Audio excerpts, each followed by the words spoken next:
Bridget von Ashburg is a graduating senior at Thayer University. She also happens to be the granddaughter of the King of Eldora, a small European kingdom for which she is second in line to the throne.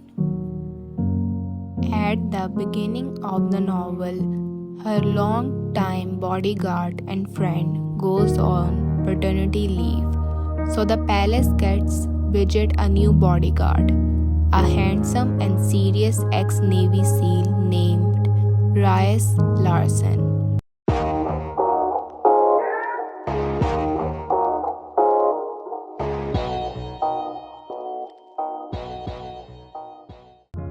Although Bridget and Rice are immediately attracted to one another, they also conflict with each other from their first interaction because they are both strong-willed and stubborn. Finding Bridget's former security inadequate, Rice increases her security protocols, which leaves her feeling restricted, just as she does in Eldora when all eyes are on her.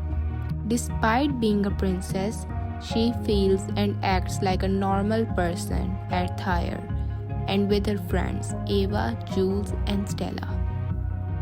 Bridget ignores many of Rice's security restrictions and even sneaks out one night to see a concert with Eva.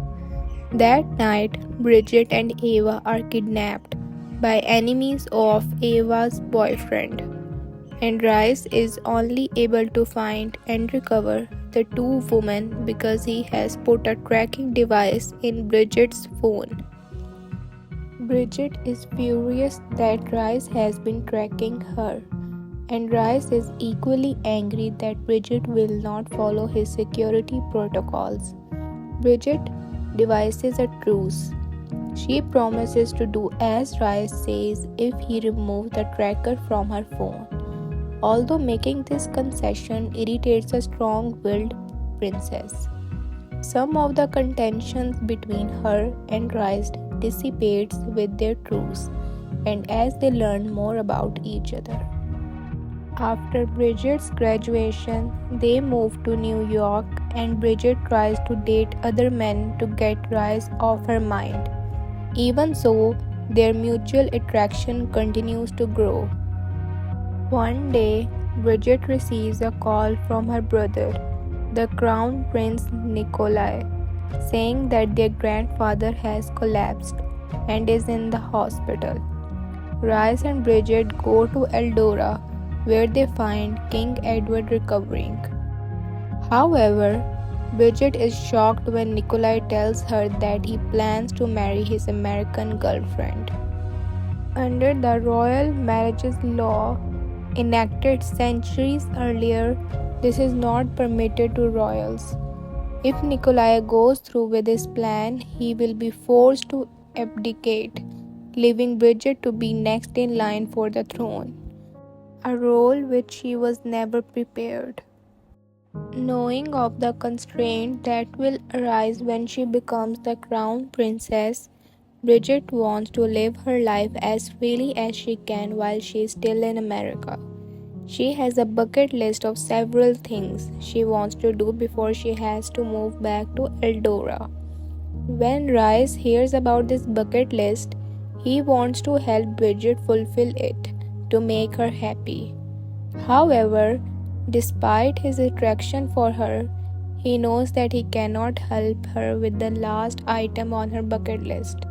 That is being intimate with her. Rice takes Bridget to a secluded town in Costa Rica, where she is able to relax and have fun without the presence of being a public figure. They grow closer to each other and learn about each other's past traumas. On the last night of their trip, Rice agrees when Bridget asks him to be intimate with her. Though they agree to keep this a secret and resolve to never let it happen again, Bridget feels a notable shift in her relationship the next day.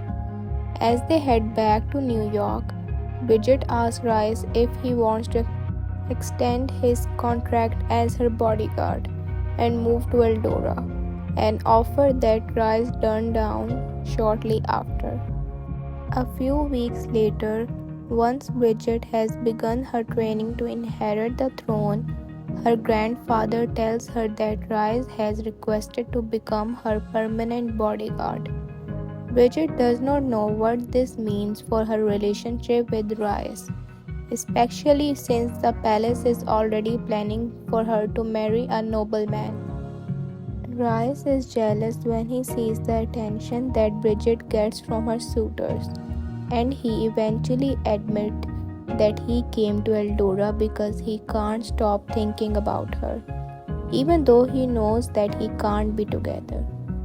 Their lust is rekindled in the following weeks, and they sneak around the palace to find ways to be together. At the same time, Bridget is struggling with her public role as crown princess, especially when she has to deal with devious noblemen like her cousin Andreas and the Speaker of Parliament Lord Erhel. She tries to think of the ways to repel the royal marriages law so that she and Rice can be together, and so that her marriage choices are not limited to those of a certain rank. However, this change would require her to sway both public and parliamentary opinion and convince Lord Erhel to bring the issue to the floor of the parliament. News of Bridget and Rice's relationship is leaked to the media, and just after Bridget confirms the allegation to her grandfather, he has another heart attack. Days later at the hospital, Bridget breaks up with Rice because she knows that their respective roles do not allow them to be together. She also plans to marry a duke in the following month because her grandfather will be stepping down and making her the queen of Eldora.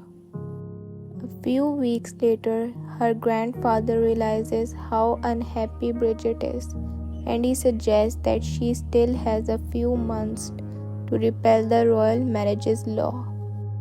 Bridget and Rice both have useful contacts, leading them both to uncover information against Lord Erhel that they can use to blackmail him. Andreas tells Rice that both he and Rice are the illegitimate sons of Lord Erhel. They use this knowledge to compel Erhel to support their effort to have the royal marriages law repealed. Rice and Bridget implements a scheme to sway public opinion in their favor by making their love story public, and they are eventually able to repeal the royal marriages law. Months later, Bridget marries Rice and is crowned Queen of Eldora.